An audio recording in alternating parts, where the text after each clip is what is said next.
રાજ્યમાં આજે તમે જ્યાં પણ જાઓ, ગુજરાતમાં ભલે દારૂબંધી હોય, પરંતુ ગુજરાતના ગમે તે ખૂણામાં તમે જાઓ અને દારૂ માંગો અને જો દારૂ ન મળે તો જ નવાય. જી હા, આ વાત સાચી હકીકત છે ને એટલા માટે કહેવી પડી રહી છે, કારણ કે રાજ્યમાં ગમે ત્યારે ગમે તે સમય ગમે તે સ્થળે તમે માંગો ત્યાં તમને દારૂ મળી જાય છે. હોમ ડિલિવરી થાય છે દારૂની પોટલીઓ જોઈતી હોય તો પોટલીઓ મળે, તમારે મોટી મોટી બોટલો જોઈતી હોય કાં તો પછી બ્રાન્ડેડ દારૂ, વિદેશી દારૂ જોઈતો હોય તો વિદેશી દારૂ પણ ગુજરાતમાં મળી જાય છે અને ગમે ત્યાં. હવે આ જ વસ્તુ સાંભળીને શું તમે એવું કહેશો કે ગુજરાતમાં દારૂબંધી છે? સવાલ એટલા માટે જનેક ઉઠી રહ્યા છે કારણ કે દારૂબંધીની વાતો થાય છે, દારૂબંધીનો કડક અમલ કરીશું તેવી વાતો થાય છે, પરંતુ ક્યાં છે દારૂબંધી? કોઈ પણ સામાન્ય વ્યક્તિ ગમે ત્યાં જઈને ગમે તે સ્થળે અડધી રાત્રે માંગે તો 3 વાગે પણ હોમ ડિલિવરી થઈ જાય દારૂની, તો શું આને દારૂબંધી કહેવાતી હશે? શું આવી દારૂબંધી છે ગુજરાતમાં? તેવા સવાલો ઉઠે છે અને સવાલ પોલીસની કામગીરી પર પણ ઉઠે છે. એક વિડીયો વાયરલ થયો છે મોરબીથી, બીજો વિડીયો વાયરલ થયો હતો રાજકોટથી. ભલે રાજકોટ વાળો વિડીયો જૂનો છે પરંતુ બંને વિડીયો પણ આપને દેખાડશું. તાપીમાંથી પણ મોટી માત્રામાં એસએમસીએ દારૂ ઝડપી પાડ્યો છે અને સામાન્ય દારૂ નહીં, લગભગ લાખોની સંખ્યામાં આ દારૂ વેચાય છે, દારૂ મળી આવે છે અને છતાં પણ આ દારૂનો વેપલો ધમધમે છે. કાર્યવાહી કયા પ્રકારની થાય છે તેની કશું જ ભાળ મળતી નથી, કશું જ ખબર પડતી નથી. એટલા માટે જ સવાલો ઉઠાવવા પડે છે કારણ કે લોકોના આરોગ્ય સાથે ચેડા થઈ રહ્યા છે. જ્યાં ગુજરાતમાં દારૂબંધી છે, દારૂબંધી એટલા માટે છે કારણ કે સેફટીના દાવાઓ કરવામાં આવે છે. તો શું આવી સુરક્ષા છે, આવી દારૂબંધી છે ગુજરાતમાં? એ સવાલ ઉઠાવવો પડી રહ્યો છે. બીજી વાત એ પણ કરવી છે, તમે હોસ્પિટલમાં જાઓ, બીમાર પડો, કોઈ સમસ્યા હોય અને ડોક્ટર તમારું હૃદય ચીરી નાખે, એન્જિયોગ્રાફી એન્જિયોપ્લાસ્ટી કરી નાખે અને જો દર્દીનું મોત થાય છે. આ વાત હું કરી રહી છું ખ્યાતિ હોસ્પિટલ કાંડની. ખ્યાતિ હોસ્પિટલ કાંડ સામે આવ્યો, પરંતુ ખ્યાતિ આવું શું કામ કર્યું? પૈસા માટે. પીએમજે કાર્ડ ધારકો સાથે જ આવું થયું છે. હવે લોકો એ અસમંજસમાં મુકાયા છે કે પીએમજે કાર્ડનો ઉપયોગ કરવો કે ન કરવો, કારણ કે સરકાર તો લોકોના સારા માટે આ કાર્ડ લઈને આવી છે, પરંતુ આ જ કાર્ડ થકી હોસ્પિટલો લોકોના હૃદય ચીરી નાખે છે માત્ર ને માત્ર થોડાક રૂપિયા મેળવવા માટે. આરોગ્ય વિભાગે જો કે ભલે કાર્યવાહી કરી છે, આરોગ્ય વિભાગે કેટલીક હોસ્પિટલોને પીએમજે કાર્ડમાંથી રદ કરી દીધી છે, પીએમજે કાર્ડ સસ્પેન્ડ કરી દીધા છે કેટલીક હોસ્પિટલોના, અને જાણીતી હોસ્પિટલોના નામ આમાં સામેલ છે. કદાચ તમારા ઘરની નજીકની પણ એ હોસ્પિટલ હોઈ શકે છે, કદાચ તમારા જાણીતા ડોક્ટર હોઈ શકે છે જેમની હોસ્પિટલનું પીએમજે કાર્ડ આરોગ્ય વિભાગે સસ્પેન્ડ કરી દીધું છે. પીએમજે હેઠળ તેઓ કોઈ પણ પ્રકારની સારવાર દર્દીઓને નહીં આપી શકે કારણ કે ડોક્યુમેન્ટ્સમાં ચેડા કરીને સરકાર પાસેથી એ ડોક્ટરો, એ હોસ્પિટલ વાળા રકમ મેળવતા હતા અને સારવાર નામે દર્દીઓને મળતું હતું મોત અથવા તો દુવિધા. સરકારે મોટી કાર્યવાહી કરી છે. બંને દ્રશ્યો પણ આપને દેખાડી રહ્યા છે. બંને મુદ્દા વિશે આજે વાત કરવી છે કારણ કે એક તરફ ખુલ્લેઆમ દારૂ વેચાઈ રહ્યો છે, જ્યારે બીજી તરફ પીએમજે કાર્ડ થકી લોકોના જીવ સાથે ચેડા થઈ રહ્યા છે અને લોકોના જીવ પણ આમાં ને આમાં કેટલાયના જીવ ગયા છે ખ્યાતિ હોસ્પિટલ કાંડમાં. આ જ મુદ્દે વાત કરવી છે. સૌથી પહેલા શરૂઆત કરવી છે દારૂની, કારણ કે કહેવાતી દારૂબંધી, ટુ બી કોટેડ, કહેવાતી દારૂબંધી છે ગુજરાતમાં એવું લાગી રહ્યું છે. મોરબીમાં ખુલ્લેઆમ દેશી દારૂનું વેચાણ થતું હોય તેનો વિડીયો વાયરલ થયો. રંગપર બેલા ગામ પાસે દેશી દારૂના અડ્ડાઓ ધમધમી રહ્યા છે. બેફામ પડે ખુલ્લામાં દારૂની મહેફિલ બાણી શકાય એટલા બધા દેશી દારૂના અડ્ડા ધમધમી રહ્યા છે. અગાઉ પણ એસએમસી આ વિસ્તારમાં દરોડા પાડ્યા હતા, 750 લીટર દારૂ ઝડપી પણ પાડ્યો હતો, છતાં પણ દારૂ વેચવાનું હજુ પણ ચાલુ જ છે. લોકો દારૂ વેચતા હોય તેવો વિડીયો સોશિયલ મીડિયામાં વાયરલ થયો છે. સ્થાનિક પોલીસની કામગીરી ઉપર અનેક સવાલ ઉઠી રહ્યા છે કે ગુજરાતમાં ખુલ્લેઆમ દેશી દારૂની હાટડીઓ ધમધમી રહી છે. તળાવની પાસે જ, ઇનફેક્ટ કહી શકાય કે તળાવના કિનારે દેશી દારૂનું વેચાણ થઈ રહ્યું છે, દારૂની પોટલીઓ પડી છે. તો શું પોલીસને ખબર નહીં હોય કે પછી પોલીસ જાણી જોઈને આંખ આડા કાન કરે છે કે પોલીસના ખિસ્સા ગરમ થાય છે એટલા માટે પોલીસ કાર્યવાહી કરવા માંગતી નથી? એ સવાલ ઉઠી રહ્યા છે. વિડીયોમાં આપ દારૂની કોથળીઓ જોઈ શકો છો અને જ્યારે કોઈક શખ્સ, આ વિડીયો જો કે વાયરલ વિડીયો છે, પરંતુ જ્યારે કોઈક શખ્સ આ બુટલેગરો વિરુદ્ધ નજીક જાય છે, બુટલેગરોની પાસે જાય છે, તેમને પૂછવાનો પ્રયાસ કરે છે, તો આ બુટલેગરો ત્યાં દારૂની કોથળીઓ એમને મૂકીને ત્યાંથી ભાગતા નજરે પડે છે. કોઈ માણસ ભાગે ક્યારે? જ્યારે ગુનામાં હોય, જ્યારે ખોટમાં હોય. અને આ દેશી દારૂની પોટલીઓ એમને રસ્તા પર મૂકીને આ બુટલેગરો ભાગતા હોય તેવા દ્રશ્યો જોવા મળ્યા. બુટલેગરોની સાથે કેટલાક અન્ય લોકો પણ હતા.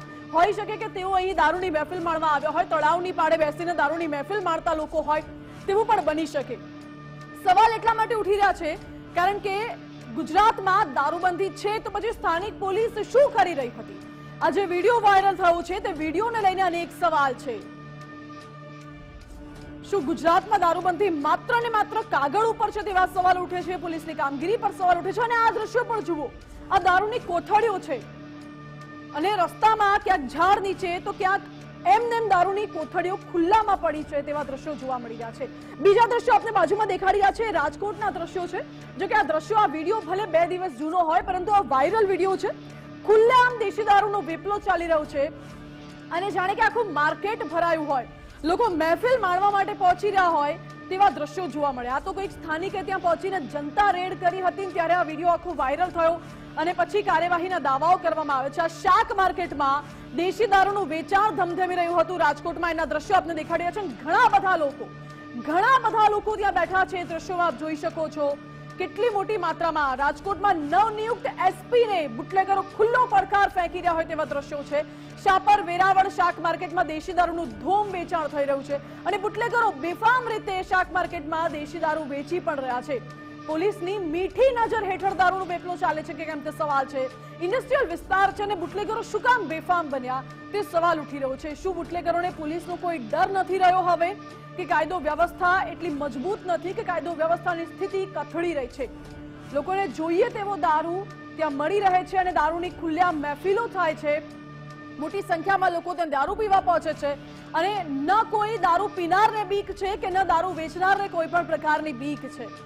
અને પોલીસની કામગીરી પર એટલા જ માટે સવાલો અનેક ઉઠી રહ્યા છે કારણ કે આ બંને વિડીયો વાયરલ થયા છે અને અગાઉ પણ આવા અનેક કિસ્સાઓ સામે આવી ચૂક્યા છે જ્યાં ગુજરાતમાં ખુલ્લેઆમ દારૂ મળી રહેતો હોય, દારૂ વેચાતો હોય। એક તરફ દારૂબંધી છે અને એક તરફ ખુલ્લેઆમ દારૂ વેચાઈ રહ્યો છે, દારૂ મળી રહ્યો છે। શું બુટલેગરોને જરા પણ પોલીસનો ડર નથી રહ્યો એ સવાલ છે। આ તરફ હવે આપણે એક અન્ય દ્રશ્યો પણ દેખાડવા છે। તાપીમાં જે એસએમસીએ મોટી કાર્યવાહી તો કરી છે, તાપીના ઉચ્છલ તાલુકામાં દારૂ પકડાયો છે। આ બંને દ્રશ્યો આપણે દેખાડ્યા। હવે તાપીથી પણ દ્રશ્યો દેખાડી દઈએ જ્યાં ઉચ્છલ તાલુકાના પાંખરી ગામે એસએમસીએ દરોડા પાડ્યા અને એસએમસીની ટીમે જ્યારે દરોડા પાડ્યા તો વિદેશી દારૂનો જથ્થો મોટી માત્રામાં ઝડપાયો છે। વિદેશી દારૂ અને કાર સહિત 12,82,000 રૂપિયાનો મુદ્દામાલ જપ્ત કરવામાં આવ્યો છે। કુલ 7 ઇસમોને વોન્ટેડ જાહેર કરવામાં આવ્યા છે। 12 લાખ રૂપિયાનો દારૂ, આપ વિચાર કરો કે આટલું બધું દારૂ આવતો ક્યાંથી હશે? ગુજરાતના સીમાડાઓ જે એકદમ મજબૂત છે, જ્યાં પોલીસ મજબૂતાઈથી કાર્યવાહી કરી રહી છે, કામગીરી કરી રહી છે, સુરક્ષાની ધ્યાન રાખી રહી છે, તો પછી આટલી મોટી માત્રામાં દારૂ ઘૂસે કેવી રીતે છે ગુજરાતમાં એ સવાલ ઉઠી રહ્યો છે। શું આ બધો જ દારૂ બોર્ડરથી ઘુસાડવામાં આવે છે? કઈ બોર્ડરથી ઘૂસે છે? કોની રહેમ નજર હેઠળ આ બધો જ દારૂ ગુજરાતમાં ઘુસાડવામાં આવે છે? અને ગુજરાતના યુવા ધનને, સૌથી મોટી વાત, ગુજરાતના યુવા ધનને બરબાદ કરવાનું આ કાવતરું કોણ ઘડી રહ્યું છે તે સવાલ ઉઠી રહ્યો છે। સવાલ અહીં પોલીસની કામગીરી પર ઉઠી રહ્યો છે। અનેક સવાલ ઉઠી રહ્યા છે કે કોની રહેમ નજર હેઠળ બુટલેગરો બેફામ બન્યા છે? શું બુટલેગરોને કોઈ જ પ્રકારનો ડર નથી કાયદો વ્યવસ્થાનો, પોલીસનો, કે પછી કોઈ પણ આવીને પકડી જશે, જેલ હવાલે કરશે? બુટલેગરોને કોઈ કહેવા વાળું હવે રહ્યું છે કે કેમ તે પણ સવાલ છે। મહત્વનું એ છે કે જાહેરમાં દેશી દારૂનો વેપલો ચાલતો હતો તો પરવાનગી કોને આપી? એક તરફ તાપીમાં પકડાયો હતો, એક તરફ રાજકોટમાં વિડીયો વાયરલ થયો, એક તરફ મોરબીમાં વિડીયો વાયરલ થયો। જાહેરમાં દારૂનો વેપલો ચાલતો હતો તો પછી પરવાનગી કોને આપી?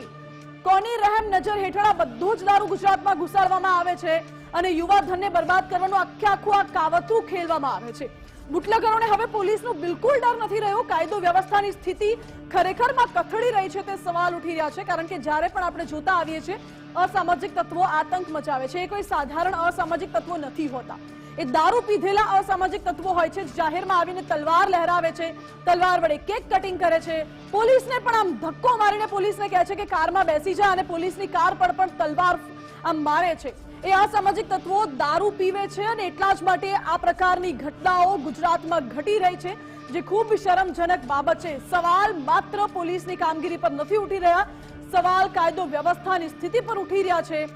સવાલ પોલીસની કામગીરી સહિત ઉપર સુધી, નીચેથી લઈને ઉપર સુધી જે આખું નેટવર્ક ચાલે છે તેને લઈને પણ અનેક સવાલો ઉઠી રહ્યા છે। મારી સાથે આ જ બાબતે ન્યૂઝરૂમથી અર્પિત દરજી લાઈવ જોડાઈ ગયા છે। અર્પિત, એક વિડીયો વાયરલ થયો રાજકોટથી જ્યાં ખુલ્લામાં દારૂની મહેફિલો ચાલી રહી છે। મોરબીમાં એવો વિડીયો વાયરલ થયો, તળાવની પાર આરામથી બેસીને દેશી દારૂ મળી રહે, ગમે ત્યારે જેવો જોઈએ એવો દારૂ મળી રહે છે। ગુજરાતમાં દરેક જગ્યાએથી આવી ઘટનાઓ સામે આવે છે। પોલીસની મીઠી નજર કે પછી બુટલેગરોને નથી રહ્યો કોઈ ડર? નથી કે જ્યારે બુટલેગરો હોય અથવા તો દારૂના વેપાર સાથે સંકળાયેલ જે લોકો હોય એ પોલીસ પર અવારનવાર હાવી પડતા આવ્યા છે। એના ઉદાહરણો ભૂતકાળમાં અનેકવાર જોવા મળ્યા છે। હતો ત્યારે થાય છે, નામોશી અને બદનામી ત્યારે થાય છે કે જ્યારે જે વિડીયો તમે જોઈ રહ્યા છો એ વિડીયોમાં દેશી દારૂનો અડ્ડો ચાલતો હતો એક નદી કાંઠે, દરિયા કાંઠે, અને કેટલાક લોકો ભાગતા જોવા મળી રહ્યા છે. જ્યારે આ પ્રકારના વિડીયો સોશિયલ મીડિયામાં વાયરલ થાય છે ત્યારે ન માત્ર સ્થાનિક પોલીસ પણ આખી ગુજરાત પોલીસની ઇમેજ છે એના પર સવાલ ઉઠતા હોય છે, એને લાંછન લાગતું હોય છે. એટલે આ પ્રકારની જે પરિસ્થિતિ સર્જાતી હોય છે એના પર નિયંત્રણ લાવવું ખૂબ જરૂરી બને છે. માત્ર આટલું જ નહીં, પણ હવે તો એવી પરિસ્થિતિ બની ગઈ છે કે બુટલેગરો હોય, દારૂના વેપાર સાથે સંકળાયેલ લોકો હોય, એ દરરોજે ને દરરોજે નવી તકનીકો, નવી મોડેસ ઓપરેન્ડી અપનાવતા હોય છે. કેટલીક વાર હમણાં થોડા દિવસ પહેલા અમદાવાદની વાત કરું તો અમદાવાદ ક્રાઇમ બ્રાન્ચ અને સાથે એસઓજીએ પણ ટ્રાન્સપોર્ટની આડમાં, એટલે દિલ્હીથી દારૂ આવે, સરસ મજાનું પાર્સલ પેક કરેલું હોય અને એ અનનોન એડ્રેસ હોય, એટલે કે ફેક એડ્રેસ હોય, જ્યારે ડિલિવરી થવાની હોય ત્યારે જે તે વ્યક્તિ સામેથી કોલ કરી દે, કેમ કે હવે તો ટ્રેકિંગ સિસ્ટમ થઈ ગઈ છે, એને ખબર પડે ડિલિવરી કે દારૂ મંગાવનાર વ્યક્તિને ખબર પડે કે મારું પાર્સલ અહીંયા આવી ગયું છે, એટલે સામે ચાલીને ટ્રેક કરે અને પાર્સલ મેળવી લેતો હોય છે. આ પ્રકારની પરિસ્થિતિ હવે બની ગઈ છે. એટલે તમે વિચારો કે કેટલા એડવાન્સ અને કેટલા આગળ બુટલેગરો ચાલી રહ્યા છે. દારૂના વેપાર ધંધા સાથે સંકળાયેલ લોકો કેટલા સ્માર્ટ બની ગયા છે કે પોલીસ પણ હવે પાછળ એમને પાડવાનો પ્રયાસ કરે છે. પણ પોલીસ પ્રયાસ કરે છે, પણ પરિસ્થિતિ એવી થઈ ગઈ છે, જે રીતે મેં અગાઉ ઉલ્લેખ કર્યો કે આ પ્રકારની જ્યારે તસવીરો વાયરલ થતી હોય, આ પ્રકારે નવી એમઓ સામે આવતી હોય, એસએમસી કે જે આખા ગુજરાતભરમાં જ્યાં દારૂનો વેપલો ચાલતો હોય, દારૂ જ્યાં ટ્રાન્સફર થતો હોય, દારૂ પીવાતો હોય ત્યાં રેડ કરતું હોય છે. એટલે જ્યારે એસએમસી રેડ કરતી હોય ત્યારે ભાગ્યે જેવું બન્યું હોય કે એસએમસી ખાલી હાથે પાછી આવી હોય.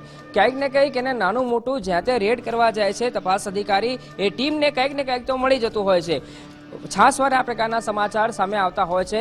સાદી ભાષામાં તમને સમજાવું તો એબીસીડીના મૂળાક્ષર એ થી લઈ અને ઝેડ સુધી જેટલા અક્ષરો ગુજરાતના આના શરૂ થતા હોય, એ શહેરના નામ શરૂ થતા હોય, એવું એક પણ શહેર બાકી નહીં હોય કે દારૂ નહીં મળતું હોય. એસએમસી આ પ્રકારે રેડ કરતી હોય છે, કાર્યવાહી કરતી હોય છે. કંઈક ને કંઈક નાના મોટા દેશી દારૂ હોય અથવા તો અંગ્રેજી દારૂની બોટલો પકડાતી જ હોય છે. એના પરથી આપ અંદાજો લગાવો કે ક્યાં હદ સુધી આ દારૂબંધીનો કાયદો માત્ર કાગળ પર છે. ઘણીવાર એવી પરિસ્થિતિનું પણ જોવા મળી છે કે પોલીસની સાંઠગાંઠ પણ સામે આવતી હોય છે. થોડા સમય પહેલા પ્રાંતિજમાં અમદાવાદ શહેરનો પોલીસ કર્મી પકડાયો હતો કે જે દારૂની ગાડી જતી હતી એને પેટ્રોલિંગ કરતો હતો. એટલે આ પ્રકારની પરિસ્થિતિને આ હદ સુધી પરિસ્થિતિ પહોંચી ગઈ છે. એટલા પર આના પર નિયંત્રણ લાવવું ખૂબ જરૂરી બની જાય છે, કેમ કે જ્યારે કાયદો અને વ્યવસ્થાની પરિસ્થિતિ લથડતી હોય છે ત્યારે આ પ્રકારના જે દારૂ પીધેલ અને કુખ્યાત લોકો હોય છે એમના જ નામ સામે આવતા હોય છે. એટલે હવે આ પ્રકારની જે પરિસ્થિતિનું નિર્માણ થઈ રહ્યું છે અને દારૂની જે હેરફેર થઈ રહી છે એના પર નિયંત્રણ ક્યારે આવશે એની લોકો રાહ જોઈ રહ્યા છે. જી અર્પિત, આભાર આપનો. એટલે સ્વાભાવિકપણે સવાલ પોલીસની કામગીરી પર ઉઠી રહ્યા છે, કારણ કે કેટલાક પોલીસ કર્મીઓની મિલીભગત હોય તેવા દાવાઓ પણ થયા, તેવા સમાચાર પણ મળ્યા. અને જ્યારે ગુજરાતમાં આટલી મોટી માત્રામાં દારૂ ઘુસાડવામાં આવતો હોય છે તો સ્વાભાવિક છે કે કોઈકની તો મીઠી નજર હશે, કોઈકની તો રહેમ નજર હશે, જેના કારણે ગુજરાતમાં આટલો બધો દારૂ આવે છે, લોકો પીવે છે, અને છતાં પણ આ બુટલેગરો વિરુદ્ધ કયા પ્રકારની કાર્યવાહી થાય છે તેની કોઈ જ ભાળ નથી.